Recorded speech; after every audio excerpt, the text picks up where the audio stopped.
ನಮಸ್ಕಾರ. ನಿಮ್ಗೆಲ್ಲ ದುಡ್ಡಿನ ಮಾತು ಕಾರ್ಯಕ್ರಮಕ್ಕೆ ಸ್ವಾಗತ. ನಾವು ಇವತ್ತು ಜನಿವಾರವನ್ನ ಬದಲಾಯಿಸುವಂತ ದಿನ. ಸೊ ನೀವು ಯಾರೆಲ್ಲ ಜನಿವಾರವನ್ನ ಬದಲಾಯಿಸಿದಿರೋ ನಿಮ್ಮೆಲ್ರಿಗೂನು ಆವನಿ ಅವಟಂನ ಒಂದು ಶುಭಾಶಯಗಳು. ಇವತ್ತು ಏನು ಮುಖ್ಯ ಸುದ್ದಿ ಅಂತ ನೋಡಿದ್ರೆ ಬಲೂನ್ ಅಲ್ಲಿ ಗಾಳಿ ಇಳಿದ್ಬಿಟ್ಟಿದೆ. ಈಗ ನಾನು ಮಾತಾಡ್ತಾ ಇರೋವಾಗ 63 ಪಾಯಿಂಟ್ ನೆಗೆಟಿವ್. ಸೆನ್ಸೆಕ್ಸ್ ಗಾಳಿನ ಕಿತ್ತಿರ್ತಾರೆ. ಆದ್ರೆ ಇದನ್ನೆಲ್ಲ ನಾವು ಸೀರಿಯಸ್ ಆಗಿ ತಗೊಳ್ಳೋದಕ್ಕಾಗಲ್ಲ. ಸಾಯಂಕಾಲ CAS ಅಂತ ಒಂದಿನ ಹಾಕ್ತಾರೆ. ಆ CAS ಅಲ್ಲಿ ಏನು ಅಂತಂದ್ರೆ ±3% ಯಾವ್ದ್ರಲ್ಲಿ ಬೇಕಾದ್ರೂ ಹಾಕ್ಬೋದು. ಟ್ರೇಡ್ ತುಂಬಾ ಕಡಿಮೆ ಆಗಿರೋದ್ರಿಂದ ಈ ಮ್ಯೂಚುವಲ್ ಫಂಡ್ ಎಲ್ಲ ಸೇರಿ ಮಾರ್ಕೆಟ್ ಅಲ್ಲಿ ಕ್ಲೋಸಿಂಗ್ ಇಂಪಾರ್ಟೆಂಟ್ ಅನ್ನೋದ್ರಿಂದ ಟ್ರೇಡ್ ಎಷ್ಟು ಇಂಪಾರ್ಟೆಂಟು ಎಷ್ಟು ಎಂಬ ಟ್ರೇಡ್ ಆಯ್ತು ಅನ್ನೋದ್ರಿಂದ ಹಾಗೆ ಪ್ರೈಸ್ ನ ಮ್ಯಾನೇಜ್ ಮಾಡೋದಕ್ಕೆ ಒಂದು ಅವಕಾಶ ಇದೆ. ಇವತ್ತು ಹಲವು ಮುಖ್ಯ ಸುದ್ದಿಗಳು ಇದೆ. ಮೊದಲನೇ ಮುಖ್ಯ ಸುದ್ದಿ, ಅಮೆರಿಕದಲ್ಲಿ ಪ್ರೈಸ್ ಇನ್ಫ್ಲೇಷನ್ ಅಂತ ಅನ್ನೋದು 3.7ರಲ್ಲೇ ನಿಂತುಬಿಟ್ಟಿದೆ. ಇದು ಫೆಡ್ ನ ಪ್ರಿಫರ್ಡ್ ಗೇಜು. ಕೆವಿನ್ ವಾಶ್ ಬಾಯೇ ಬಿಡೋದಕ್ಕಾಗ್ತಾ ಇಲ್ಲ. ಹಂಗೆ ಟಫ್ ಹಂಗೆಲ್ಲ ಮಾತಾಡ್ಬಿಟ್ಟು ಕೊನೆಯದಾಗಿ ಏರಿಸ್ತೀಯ ಮಾರಿ ಅನ್ನೋ ರೀತಿ ಬಂದ್ಬಿಡ್ತು. 65 ತಿಂಗಳು, 12 ತಿಂಗಳು 1 ವರ್ಷ, 60 ತಿಂಗಳು ಅಂತಂದ್ರೆ 5 ವರ್ಷ, ಅದಾದ್ಮೇಲೆ ಒಂದು 5 ತಿಂಗಳು. ಸೊ 6ನೇ ತಿಂಗಳು ಗೋವಿಂದ ಆಗೋಯ್ತು. ಈ ಫೆಡ್ ನ ಟಾರ್ಗೆಟ್ ಪಕ್ಕದಲ್ಲಿಲ್ಲ. 2 ಎಲ್ಲಿದೆ, 3.7 ಎಲ್ಲಿದೆ ಅನ್ನೋದನ್ನ ಪರ್ಸೆಂಟೇಜಸ್ ಅಲ್ಲಿ ನೋಡಿ. ಇವತ್ತು ಹಲವು ಬಲೂನ್ ಅಲ್ಲಿ ಗಾಳಿ ಇಳಿದಿರತ್ತೆ. ಮೇನ್ ಬಲೂನ್ ಅಂತಂದ್ರೆ ಟಾಟಾ ಕಮರ್ಷಿಯಲ್ ವೆಹಿಕಲ್ ಅಲ್ಲೂ ಇಳಿದಿರತ್ತೆ, ಟಾಟಾ ಪವರ್ ಅಲ್ಲಿ ಕೂಡ ಇಳಿದಿರತ್ತೆ. ಟಾಟಾ ಪವರ್ಗೆ ಒಂದು ಕಂಪನಿಯ ಜೊತೆ ಸೇರಿ ಜಾಯಿಂಟ್ ವೆಂಚರ್ ಹಾಕಿ ರಷ್ಯನ್ ಕೋಲ್ ಮೈನ್ ತಗೊಳ್ಳೋಣ ಅಂತ ನೋಡಿದ್ರು. ಆ ಕೋಲ್ ಮೈನ್ ನ ತಗೊಂಡಿಲ್ಲ. ನಾನ್ ಡಿಸ್ಕ್ಲೋಸರ್ ಅಗ್ರಿಮೆಂಟ್ ಇತ್ತು. ಕೊನೆಯಲ್ಲಿ ಇಬ್ರು ಕೂಡ ಕೋಲ್ ಮೈನ್ ನ ತಗೊಂಡಿಲ್ಲ. ಅದೇ ಟಾಟಾ ಪವರ್ ಬೇರೆಯಾಗಿ ಕೋಲ್ ಮೈನ್ ನ ಹಾಕೋದಕ್ಕೆ ನೋಡಿದ್ರು. ಅದರಿಂದ ಅದು ಇನ್ನೊಂದು ಕಂಪನಿಗೆ 400 ಮಿಲಿಯನ್ ಕಟ್ಟು ಅಂತ ಸಿಂಗಪುರ್ ಕೋರ್ಟ್ ಅಲ್ಲಿ ಒಂದು ಆರ್ಡರ್ ನ ಹಾಕಿದ್ದಾರೆ.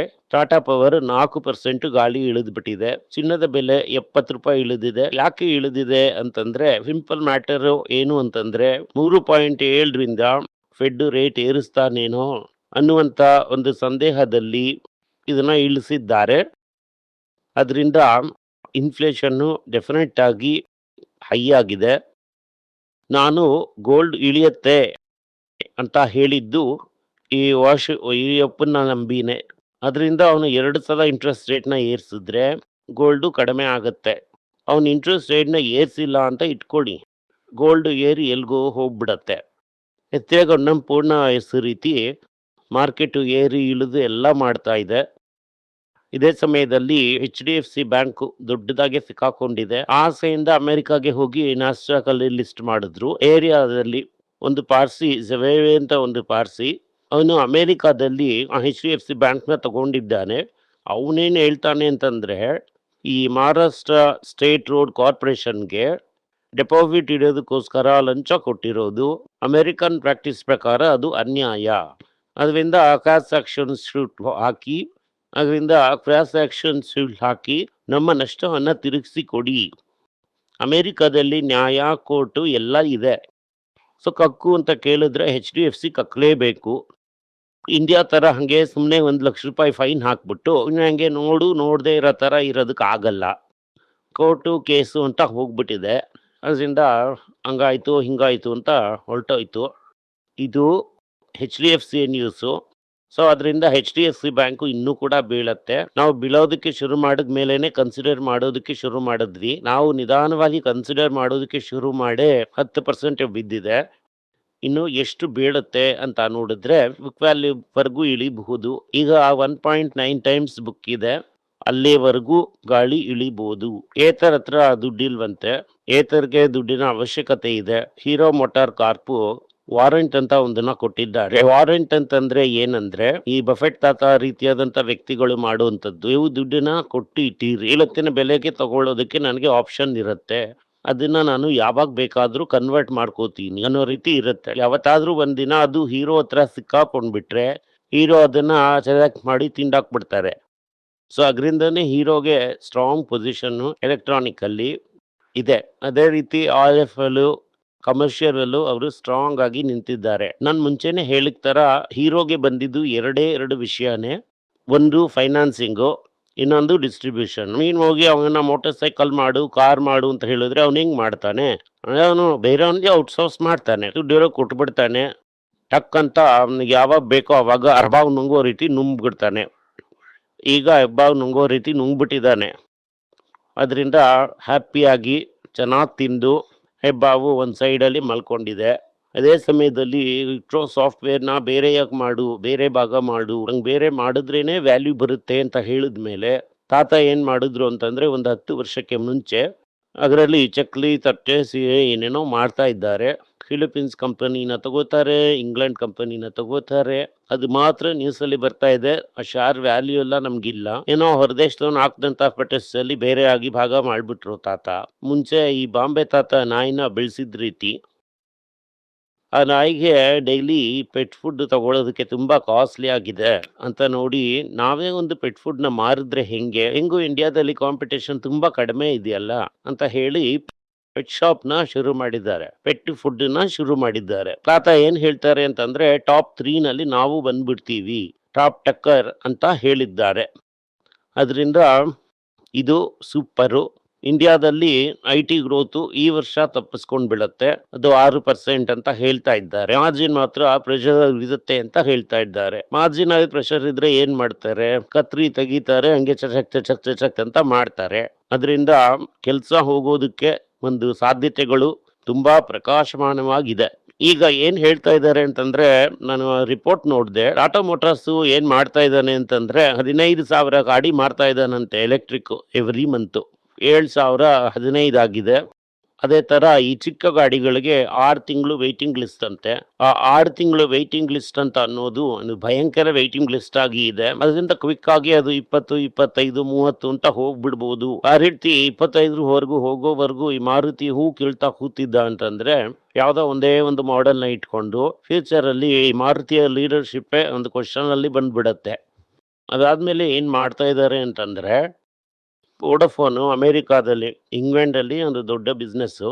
ಅದು ಬ್ರಿಟಿಷ್ ಟೆಲಿಕಾಂ ಇಂದಾನೆ ಟೆಕ್ ಮಹೀಂದ್ರ ಶುರು ಮಾಡಿದ್ರು. ಮೊದಲು ಬ್ರಿಟಿಷ್ ಟೆಲಿಕಾಂ ಜೊತೆ ಸೇರಿ ಇಂಡಿಯಾದಲ್ಲಿ ಟೆಲಿಕಾಂ ಬಿಸ್ನೆಸ್ ಮಾಡುವಂಥದ್ದೇ ಲಕ್ಷ್ಮೀಬಾಯಿ ಮಹೇಂದ್ರ ಅವರ ಬಿಸ್ನೆಸ್ ಪ್ಲಾನ್ ಆಗಿ.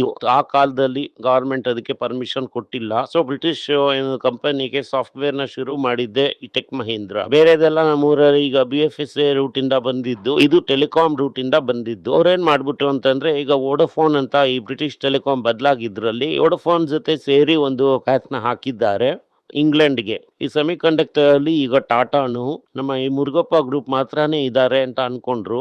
L&T ಕೂಡ ಡಮಾರ್ ಅಂತ ಬಿಟ್ರು ಅದರಲ್ಲಿ. ಸೊ L&T ಒಳಗಡೆ ನುಗ್ಗಿ ಅದನ್ನ ದೊಡ್ಡದು ಮಾಡ್ತಾ ಇದ್ದಾರೆ. ಎನ್ವಿಡಿಯಾದು ರಿಸಲ್ಟ್ಸ್ ಬಂದಿದೆ. ರಿಸಲ್ಟ್ಸ್ ಸುಮಾರಾಗೇ ಇದೆ. ಆದ್ರೆ ಮುಂದಿನ ವರ್ಷ ನಾವು 70% ಸೇಲ್ಸ್ ನ ಇನ್ಕ್ರೀಸ್ ಮಾಡ್ತೀವಿ ಅಂತ ಹೇಳ್ತಾ ಇದ್ದಾರೆ.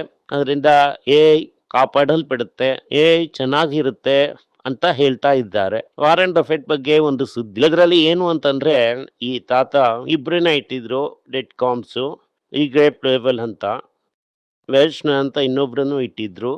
ಈ ಡೆಟ್ ಕಾಮ್ಸ್ ಏನ್ ಮಾಡ್ಬಿಟ್ಟ ಅಂತಂದ್ರೆ, ಇನ್ಮೇಲೆ ನಮ್ಗೆ CEO ಆಗೋದಕ್ಕಂತೂ ಅವಕಾಶ ಇಲ್ಲ. ಅದರಿಂದ ನಾವು ಟಾಟಾ ಹೇಳ್ಬಿಡೋಣ ಅಂತ ಟಾಟಾ ಹೇಳಿ JV ಡೈಮಂಡ್ ಜೊತೆ ಹೋಗಿ ಸೇರ್ಕೊಂಡ್ಬಿಟ್ಟ. ಅದನ್ನ ನೀವು ಕೂಡ ಓದಿರ್ತೀರಾ. ಅದರಲ್ಲಿ ಏನು ಅಂತಂದ್ರೆ, ಅದು ವೀಸಾ, ಮಾಸ್ಟರ್, ಅಮೆಝಾನು ಇದೆಲ್ಲ ಅವರ ಪ್ರಾಜೆಕ್ಟು. ಆಯಪ್ಪ ಸೀಟು ಹೋದ್ಮೇಲೆ ಖಾಲಿ ಮಾಡಿದ್ಮೇಲೆ ರೇಗೇಬಲ್ ಅದನ್ನೆಲ್ಲ ಮಾರ್ಬಿಟ್ಟ. ಆ ಮಾರಿದಂತ ದುಡ್ಡನ್ನೇ ಈ ಕಂಪನಿ ಡಿಸ್ಪ್ಲೇ ಮಾಡಲಿದೆ ಕಂಪನಿಗಳದೆಲ್ಲ ಹಾಕಿದ್ದಾರೆ. ಅದರಿಂದ ಡೆಟ್ ಕಾಮ್ಸ್ ಟಾಟಾ ಹೇಳ್ಬಿಟ್ಟು ಹೋಗಿ ಇದರಲ್ಲಿ ಸೇರ್ಕೊಂಡ್ಬಿಟ್ಟ. ಹಾಗಾಗಿ ಏನ್ ಹೇಳ್ತಾರೆ ಅಂತಂದ್ರೆ, ಗೊತ್ತಿಲ್ಲದೆ ಈಗ BSNL ಇದು ಟವರು ಇದೆಲ್ಲ ಇದೆ ಅಲ್ವಾ, ಅದರಲ್ಲಿ ಹಲವು ಸಾವಿರ ಕೋಟಿಗಳು ಬಿಲ್ ಹಾಕೋದಕ್ಕೆ ಮರ್ತು ಬಿಟ್ರಂತೆ ಜಿಯೋ. ಅದು ಮಾತ್ರ ಅಲ್ಲ, ಜಿಯೋಗೆ 11,000 ಕೋಟಿ ಇನ್ಕಮ್ ಟ್ಯಾಕ್ಸ್ ಅಲ್ಲಿ ಲೆಕ್ಕದಲ್ಲಿ ಸೇರಿಸಿದ್ದು ಆ ಕಮಿಷನರ್ ಅನ್ನ ಅಲೌ ಮಾಡಿಲ್ಲಂತೆ. IT ಅಂತ ಒಂದಿದೆ, ಅಪರೇಷನ್. ಅದು ಹೆಂಗೆ ನೀವು A1ಗೆ ಅಪ್ರೂವ್ ಮಾಡ್ದಂಗೆ ಇರ್ಬೋದು, A1 ಅನ್ಕೊಂಡಿದ್ದನ್ನೆಲ್ಲ ಅಪ್ರೂವ್ ಮಾಡಬೇಕಾಗಿರೋದು ನಿಮ್ಮ ಕರ್ತವ್ಯ ಅಂತ ಹೇಳಿ ಅವರಿಗೆ ರಿಲೀಫ್ನ ಕೊಟ್ಟಿದ್ದಾರೆ. JSW MGನು ಸೇರಿ 20ರಿಂದ 25 ಲಕ್ಷ ರೂಪಾಯಿಗೆ ಒಂದು ಕಾರನ್ನ ಇಳಿಸಿದ್ದಾರೆ. ಅದೇನೋ ಸ್ಟ್ರಾಂಗ್ ಹೈಬ್ರಿಡ್ ಅಂತೆ. ಅಂದ್ರೆ ಒಂದು ಬಟನ್ ತಟ್ಟಿದ್ರೆ ಅದು 100-120 ಕಿಲೋಮೀಟರ್ ಕೊಡುತ್ತಂತೆ ಎಲೆಕ್ಟ್ರಿಕಲ್ಲೇ. ಅದು ಇಂಜಿನ್ ಕೂಡ ಇರುತ್ತೆ, ಬ್ಯಾಟ್ರಿ ಕೂಡ ಇರುತ್ತೆ. ಟೊಯೋಟಾ ಬ್ಯಾಟ್ರಿಗಿಂತ ಬೆಟರ್ ಬ್ಯಾಟ್ರಿ ಅಂತ ಹೇಳ್ತಾ ಇದ್ದಾರೆ. 600 ಅದಕ್ಕೂ ನೀವು ಮನೆಗೆ ಹಿಡಿಬಹುದು. ಇದು ಸ್ಟ್ರಾಂಗ್ ಹೈಬ್ರಿಡ್. ಎಲೆಕ್ಟ್ರಿಕಲ್ಲಿ. ಆದ್ರೆ ಬೆಲೆ 25 ಲಕ್ಷ ರೂಪಾಯಿ. 19 ಶುರು ಮಾಡಿ ಈಗ 25, ಬಟ್ 19ರಲ್ಲಿ ಏನೂ ಇರೋದಿಲ್ಲ. ಎಲ್ಲಾನು 25 ಲಕ್ಷ ರೂಪಾಯಿ. ಟಾಟಾ ಏನ್ ಹೇಳ್ತಾರೆ ಅಂತಂದ್ರೆ, ಆ ಸೈಡ್ ಅಲ್ಲಿ ನಾವು ಒಂದು ಗಾಡಿನೇ ಇಳಿಸ್ತೀವಿ, ಲಾವಣ್ಯ ಅಂತ ಒಂದು ಗಾಡಿ. ನಮಗೆ ಈಗ JLR ನಮ್ಮ ಕಂಪನಿ, ಚೆರಿ ಅಂತ ಒಂದು ಚೈನಾ ಕಂಪನಿಯ ಜೊತೆ ಟೈಅಪ್ ಮಾಡಿದ್ದೀವಿ. ಚೆರಿ ಏನ್ ಹೇಳ್ತಾನೆ ಅಂತಂದ್ರೆ, ಚೈನಾಗೆ ಲೈಸೆನ್ಸ್ ಕೊಟ್ಟಿರ್ತಾರ, ಆ ಬಾಡಿ ಲೈಸೆನ್ಸ್ ನಿಮ್ಗೂ ಕೊಟ್ಬಿಡ್ತೀವಿ, ನೀವು ಆವನ್ಯ ಅಂತ ಒಂದಿನ ಹಾಕೊಳ್ಳಿ ಅಂತ ಹೇಳ್ತಾ ಇದ್ದಾರೆ. ಸೊ ಟಾಟಾಗೆ ಮೇಲೆ ಆವನ್ಯ ಅಂತ ಒಂದು ಬರುತ್ತೆ. ಇಂದ ಹೈ ಎಂಡ್ ವರೆಗೂ ಎಲ್ಲ ಎಲೆಕ್ಟ್ರಿಕ್ ಕಾರ್ನು ಟಾಟಾ ಇಳಿಸಲಿದ್ದಾರೆ. ಅದಾದ್ಮೇಲೆ BPCL ಏನ್ ಹೇಳ್ತಾರೆ ಅಂತಂದ್ರೆ, ಈ ಭಾರತ್ ಪೆಟ್ರೋಲಿಯಂ ಹೆಂಗು ಈ ಗವರ್ಮೆಂಟ್ ನಮ್ಮನ್ನ ಲಾಸ್ ಮಾಡೋ ರೀತಿ ಮಾಡ್ಬಿಡ್ತಾರೆ, ಅದನ್ನ ಕಾಪಾಡ್ಕೊಳ್ಳೋದಕ್ಕೆ ನಾವು ಕಾಮರ್ಸ್ ಅಲ್ಲಿ ಹೋಗಿ ನಾವು ಕೂಡ ಅಮೆಜಾನ್, ಫ್ಲಿಪ್ಕಾರ್ಟ್ ಜೊತೆ ಸ್ಪರ್ಧೆಗಿಳಿತೀವಿ ಅಂತ ಹೇಳ್ತಾ ಇದ್ದಾರೆ. ಹಿಂದಿನ ಸುದ್ದಿ ಏನು ಅಂತಂದ್ರೆ, TVS 10 ಲಕ್ಷ ಗಾಡಿ ಮಾರಿದ್ದಾರೆ ಅಂತ ಅನ್ನೋದು ನಮಗ್ ಗೊತ್ತು. ಆದ್ರೆ ಈಗ ಈ ಎಲೆಕ್ಟ್ರಿಕ್ ಗಾಡಿನೇ ಬೇರೆಯಾಗಿ 10 ಲಕ್ಷ ಗಾಡಿ ಮಾರ್ಬಿಟ್ಟೆ ಅಂತ ಹೇಳ್ತಾ ಇದ್ದಾರೆ. ಅದಕ್ಕೆ ಒಂದು ಸ್ಪೆಷಲ್ ವೆಹಿಕಲ್ನ ಅನೌನ್ಸ್ ಮಾಡಿದ್ದಾರೆ. ಅದಕ್ಕೆ ಒಂದು special million or special edition ಅಂತ ಹಾಕಿದ್ದಾರೆ. ಸೊ ಸ್ಕೂಟರು 20 ಲಕ್ಷವನ್ನ ದಾಟಿದೆ. ಯಾಕೆಂತಂದ್ರೆ ಬೇರೆಯವರೆಲ್ಲ ಸೇರಿ ಒಂದು 10 ಲಕ್ಷವನ್ನ ಟಚ್ ಮಾಡಿಬಿಟ್ರು. 3 ತಿಂಗಳಿಂದ ಮಾರ್ಕೆಟ್ ಇಳಿದಿಲ್ಲ, ಇವತ್ತು ಇಳಿಯಲಿದೆಯಾ ಅಂತ ಅನ್ನೋದು ಗೊತ್ತಿಲ್ಲ. 7 ದಿನಕ್ಕಿಂತ ಮೇಲೆ ಸೆನ್ಸೆಕ್ಸ್ ಲೈಫ್ ಟೈಮ್ ಹೈನ ಟಚ್ ಮಾಡಿಲ್ಲ. 2012 ವರೆಗಿಂದ ತುಂಬಾ ಮೋಸವಾಗಿದೆ. ಇದೆಲ್ಲ ಹೇಳಿದ್ರೆ ತಪ್ಪು, ದೇಶದ್ರೋಹಿ ಅಂತಾನೆ ಅನ್ನೋದು ನಮಗೂ ಗೊತ್ತು. ಇದರಿಂದಾನೇ ನಿಮ್ಗೆ ಹೇಳ್ದೆ, ಮ್ಯೂಚುವಲ್ ಫಂಡ್ ಕಡೆ ಹೋಗ್ಬೇಡಿ ಕಣೋ, ಅವನ ಪಾಟಿಗೆ ಎಲ್ಲ ಕಡೆ ಮಂಗಾತಾಡಿ ನಿಮ್ಮನ್ನ ಖಾಲಿ ಮಾಡ್ಬಿಡ್ತಾನೆ ಅಂತ. ಕೆಲವ್ರು ಹೇಳ್ತಾರೆ ಈ ಮ್ಯೂಚುವಲ್ ಫಂಡ್ ಬಗ್ಗೆ ಎಲ್ಲ ತಪ್ಪಾಗಿ ಬೇಕು ಅಂತ ಹೇಳ್ತಾ ಇದ್ದೀನಿ ಅಂತ. ಅಯ್ಯ ಸ್ವಾಮಿ, ಮ್ಯೂಚುವಲ್ ಫಂಡಲ್ಲಿ ನೀವೇನೂ ಮಾಡ್ದಂಗೆ ಸುಮ್ಮನೆ ಇಟ್ಟಿದ್ರು ಕೂಡ ಡಿಸ್ಟ್ರಿಬ್ಯೂಟರ್ಗೆ ಕಮಿಷನ್ ಅನ್ನೋದು ಇದೆ. ನಾನು ಹೇಳುವಂತ ಯಾವ ಪ್ರಾಡಕ್ಟ್ ಅಲ್ಲೂ ಕಮಿಷನ್ ಇಲ್ಲ. ಅದರಿಂದ ಕೆಲವರು ನಾನು ಹೇಳೋದು ತಪ್ಪು ಅಂತ ಹೇಳೋವಾಗ, ಇದು ಕೈಯಲ್ಲೇ ಇಟ್ಟಿದ್ರೆ ಎಷ್ಟು, ನೀವಿನ್ನು ಆ್ಯಡ್ ಕೂಡ ಮಾಡ್ದಂಗೆ ಸುಮ್ಮನೆ ಹಂಗೆ ನಿಮ್ಮ ಅಕೌಂಟಲ್ಲೇ ಆ ಮ್ಯೂಚುವಲ್ ಫಂಡ್ನ ಇಟ್ಟಿರೋದಕ್ಕೆ ಈ ಅಡ್ವೈಸರ್ದೆಲ್ಲ ಎಷ್ಟು ಕಮಿಷನ್ ಕೊಡ್ತಾ ಇದ್ದಾರೆ ಅನ್ನೋದನ್ನ ಹೋಗಿ ನೋಡಿ. ನನ್ನ ಅಡ್ವೈಸ್ ಏನು ಅಂತಂದ್ರೆ, 24 ಇಂಡೆಕ್ಸ್ ಎಲ್ಲಿತ್ತು ಅಂತ ನೋಡಿ, 25 ಎಲ್ಲಿತ್ತು ಅಂತ ನೋಡಿ, 26 ಎಲ್ಲಿದೆ ಅನ್ನೋದನ್ನ ನೋಡಿ. ನಾವು ಹೇಳೋ ರೀತಿ ಬಾಂಡಲ್ಲಿ ಹಾಕಿದ್ರೆ 9 ರಿಂದ 11%, 9 ಅಂತಾನೆ ಇಟ್ಕೊಳ್ಳೋಣ. ಸೊ 3 ವರ್ಷಕ್ಕೆ 27% ರಿಟರ್ನ್ ಬರಬೇಕು. ಅದಾದ್ಮೇಲೆ ಆ ತಿಂಗಳು ಬಂದಿದ್ದು ನೀವೇನಾದ್ರೂ ಚಿಕ್ಕದಾಗಿ ಈ ಮಣಪುರಂ ರೀತಿ ಸ್ಟಾಕ್ನ ಏನಾದ್ರೂ ತಿಂಗಳು ಕನ್ಸಿಡರ್ ಮಾಡಿದ್ರಿ ಅಂತಂದ್ರೆ, ಎಲ್ಲ ಈ ITCನೇ ಕನ್ಸಿಡರ್ ಮಾಡಿದ್ರು ಕೂಡ 17 ರೂಪಾಯಿ ಡಿವಿಡೆಂಡ್ ಕೂಡ ತಗೊಂಡು ಹಾಕೊಂಡಿರ್ತೀರಾ. ಅದನ್ನೆಲ್ಲ ನಾವು ಸೇರಿಸಿ ಹಾಕಿದ್ರೆ 9 ಅಂತ ಅನ್ನೋದು 12 ಆಗ್ಬಿಡುತ್ತೆ. ಈಗ ನೀವು ಮ್ಯೂಚುವಲ್ ಫಂಡಲ್ಲಿ 1 ಲಕ್ಷ ರೂಪಾಯಿ ಬಾಂಡಲ್ಲಿ ಹಾಕ್ದಂಗೆ ಮ್ಯೂಚುವಲ್ ಫಂಡಲ್ಲೇ ಇಟ್ಟಿದ್ರಿ ಅಂತಂದ್ರೆ 36,000 ರೂಪಾಯಿ ಲಾಸ್. ಹಾಗಂತಂದ್ರೆ ಅಲ್ಲಿ ಇದ್ದಂಥವ್ರ 3 ಲಕ್ಷ ಇದು ಅಕೌಂಟು 3 ಲಕ್ಷ ರೂಪಾಯಿ ಬೇರೆನೆ ಇದ್ದಿರುತ್ತೆ. ಇಲ್ಲಿ ಈಗ ನಮ್ಮ ಈ ಸ್ಟ್ರಾಟಜಿನಲ್ಲಿ ಅದು 3,36,000 ರೂಪಾಯಿ ಆಗಿರುತ್ತೆ. ಈಗ ಇನ್ಮೇಲೆ ಇದು ಎರಡು ಒಂದೇ ಸೇರಿಸದೆ ಕಾಂಪೌಂಡ್ ಆದ್ರೆ ಎಷ್ಟು ದಿನದಲ್ಲಿ ಇದು ಎಷ್ಟು ಇದರಲ್ಲಿ ಕಾಂಪೌಂಡ್ ಆಗುತ್ತೆ. ಮ್ಯೂಚುವಲ್ ಫಂಡು 7% ಅಲ್ಲಿ ಕಾಂಪೌಂಡ್ ಆಯ್ತು ಅಂತ ಇಟ್ಕೊಳ್ಳಿ. ಯಾವುದು ಮುನ್ನಡೆಯನ್ನ ಸಾಧಿಸುತ್ತೆ, ನೀವು ಲೈಫಲ್ಲಿ ಅದನ್ನ ಹಿಡಿಯೋದಕ್ಕೆ ಆಗಲ್ಲ. ಆ 36,000 ಬೇರೆಯಾಗಿ ಕಾಂಪೌಂಡ್ ಆಗುವಂಥದ್ದೇ ಎಷ್ಟು ಲಕ್ಷಗಳು ನಿಮ್ಗೆ ಅದು ಎಕ್ಸ್ಟ್ರಾ ಕೊಡುತ್ತೆ ಅಂತ ಅನ್ನೋದು ನೀವೇ ಕೆಳಗಡೆ ಈಗ ಒಂದು ತುಂಬಾ ಕ್ಯಾಲ್ಕುಲೇಟರ್ ಇದೆ, ನೀವು ಹಾಕಿ ನೋಡ್ಬೋದು. ಇದು ಈಗ 3 ತಿಂಗಳು, ಈಗ ಇನ್ನೂ ಒಂದು ವರ್ಷ ಇದು ಹಿಂಗೇ ಇತ್ತು ಅಂತ ಇಟ್ಕೊಳ್ಳಿ. 36 48 ಆಗ್ಬಿಡುತ್ತೆ. 50% ಅಂದ್ರೆ 10 ಲಕ್ಷ ರೂಪಾಯಿ 14,80,000 ಆಗಿರ್ಬೇಕಿತ್ತು. ಆದ್ರೆ ಅದು ಅಲ್ಲೇ 10ರಲ್ಲೇ ಇತ್ತು ಅಂತಂದ್ರೆ 50% ಲಾಸ್. Distributor commission gained. ಇದೆಲ್ಲ ಆಕ್ಟಿವ್ ಮ್ಯೂಚುವಲ್ ಫಂಡು. ರಿಯಾಲಿಟಿ ಇದೇನೆ. ನಾನು 10 ಲಕ್ಷ ರೂಪಾಯಿಗೆ 4,80,000 ರೂಪಾಯಿ ಬಿಡೋದಾಗಿದ್ರೆ ಧೈರ್ಯವಾಗಿ ಬಿಡಿ, ನನಗೆ ಯಾವ ಪ್ರಾಬ್ಲಮ್ಮು ಇಲ್ಲ. ಇವತ್ತು ನ್ಯಾಟ್ಕೋ ದಂಡವಾದಂಥ ಒಂದು ನ್ಯಾಟ್ಕೋ ನೀವು ಕನ್ಸಿಡರ್ ಮಾಡಿದ್ರಿ ಅಂತಂದ್ರೆ ಒಂದು ಶೇರ್ಗೆ ₹1.50 ಪ್ಯಾಕೆಟಲ್ಲಿ ಬಂದಿರುತ್ತೆ. ಇದೇನೆ ಇವತ್ತಿನ ಸುದ್ದಿ. ಮಾರ್ಕೆಟು ವೀಕ್ ಆಗಿದೆ. ಮಾರ್ಕೆಟಲ್ಲಿ ಬೆಲೆ ಇಳಿಕಾನೇ ಇರೋದ್ರಿಂದ ಮಣಪುರಮು ಮುತ್ತೂಟು ಇಳಿದಿದೆ. ಬಟ್ ನಾವು ಕನ್ಸಿಡರ್ ಮಾಡಿದ್ದಂತ ಒಂದು ರೇಂಜ್ಗಿಂತ ತುಂಬಾ ಹೈ ಆಗಿದೆ. ನೋಡಿ ಜಾರ್ ಬಿಡ್ತೀರಾ. ಧನ್ಯವಾದಗಳು.